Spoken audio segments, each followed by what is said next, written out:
Hey everyone, welcome back to the Med Bros channel, and it feels weird to be sitting here and shooting a video because we haven't posted anything for a while now. And make sure to watch the last video if you guys did miss out on it, because I know it didn't go to a lot of people's sub boxes or recommended or anything like that due to the statistics that we can see. Probably because of the wording of the title or something like that. I don't know. We had a couple issues getting it up. So if you guys missed out on it, make sure to check it out. But now let's get started with this video, which is all about tips for your guys' interviews. I know interview season for medical school is coming up. Even interview season for myself is coming up. I'm going to be interviewing for residency spots. And it's an exciting time, but definitely a little scary. I think out of the entire application process, I like this part the best, which is maybe not a lot of people's favorite part, but I hate the application and all the papers and all the, writing about yourself. I absolutely hate that. But I think going there and just being yourself and, trying to find that fit for you as well, I just find it super fun. This is kind of geared toward medical student interviews, but I'm sure these techniques work for whatever you're interviewing for. All right, so the first tip, which is the basics. Make sure you take your shower, make sure you know what you're wearing, make sure you get there on time, make sure you sleep, make sure you do all this basic stuff that a lot of people overlook.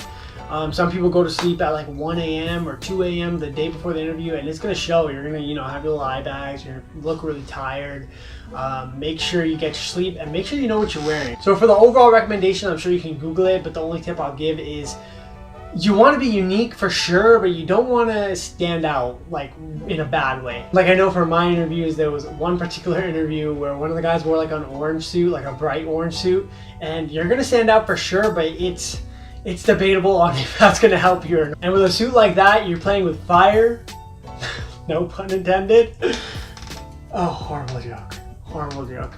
So once we're past all that, you then get to the point where you meet some of the people that are going to be on the admissions committee or your professors that are going to be teaching you for the next couple of years. You'll start to interact with them and they'll like give speeches and you guys will discuss things. Make sure you listen very carefully on what these people emphasize, and then you can use that later in your interviews. For example, if someone's giving a big speech about how they're so proud about the research that they do at their facility and they focus on research on this and that and this, you want to take notes during that entire first process so that you can bring it up during the interview. So even if you're not interested in whatever the research they're talking about, make sure during the interview you make it clear that you're interested in this school due to X, Y, and Z that you heard earlier that day. And along the way, make sure you are super nice to everybody, every single person, other students, other whoever's faculty is there, even the people like directing you to where to eat and things like that. Be super, super nice to all those people. You don't want to be that one student that shows up and stands by himself or herself before all the stuff's going on. Make sure you get in there and mingle with people. Again, people are watching you this entire time for medical school.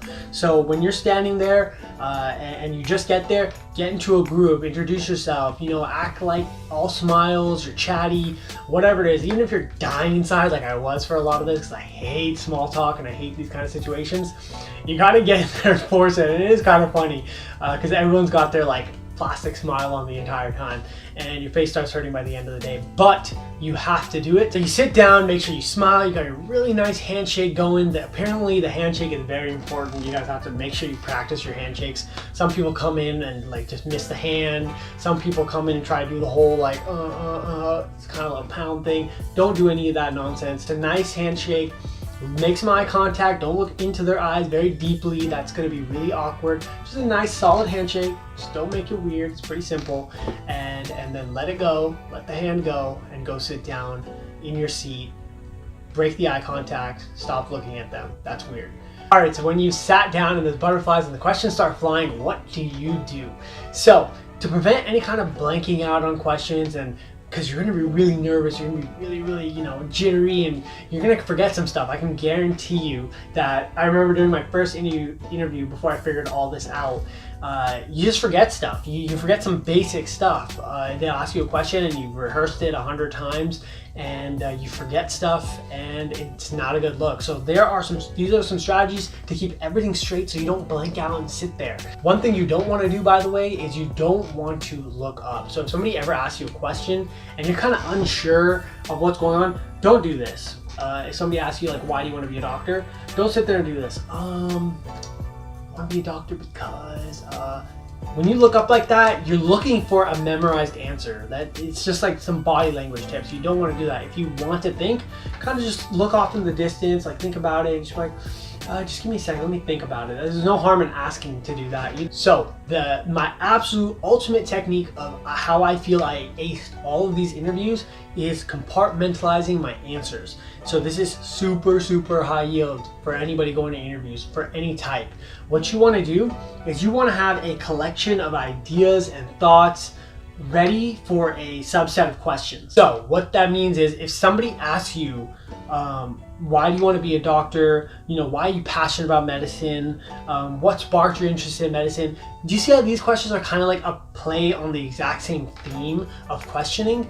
What you want to do is you want to have an entire idea and kind of monologue ready for all three of those that you can kind of modify here and there to fit the question, but they're all talking about the same idea. So you can talk about, for example, why you want to be a doctor. Maybe there was an experience, you traveled abroad and something sparked and you helped this one patient and you connect with them. Now you want to help people to that degree. You can use that kind of answer for all three of those questions I previously mentioned. They'll answer all of them if you just kind of weave it and modify it just a little bit. That's the best technique I have for keeping everything straight and not forgetting when you're asked multiple questions, because there's just variations. There's not much really they can ask you. There's just variations on the same kind of line of thinking. For example, if someone asks you, when did you work best as a team?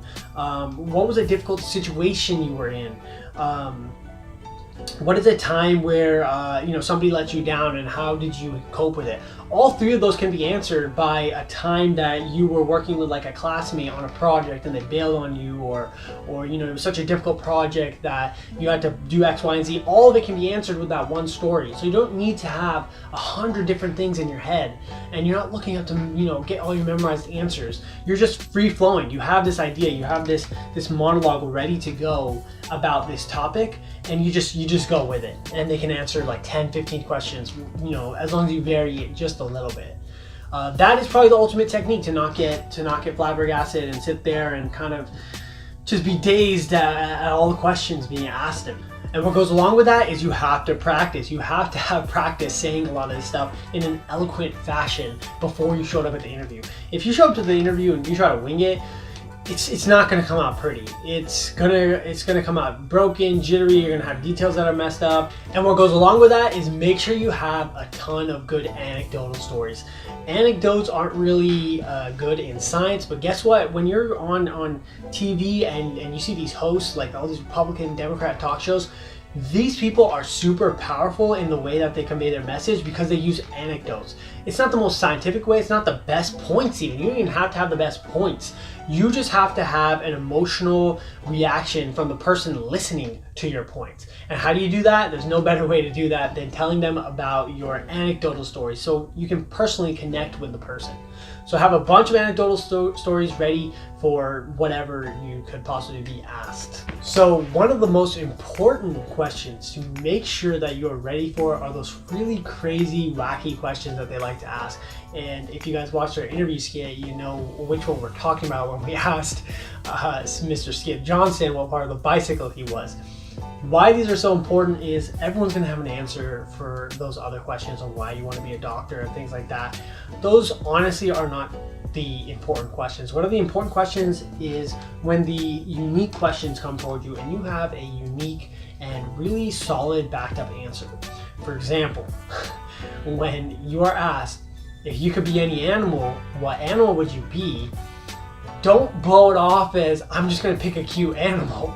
That's not what the question's trying to get at, and again, you'd be surprised at how many people just shout out an animal. So one of my friends was telling me while he was on the committee, he asked that question, and somebody said pandas. And the follow-up question is obviously, okay, why pandas? And there was no answer. The answer was, I don't know, pandas are cute. Or like, why not pandas or something like that. That is not going to fly. These questions are super important, so make sure you have a really unique answer. You could have made it like pandas are so rare and they care for their cubs or whatever. I'm like that, I'm caring, I'm this, who knows, whatever you want to say. Just have something ready.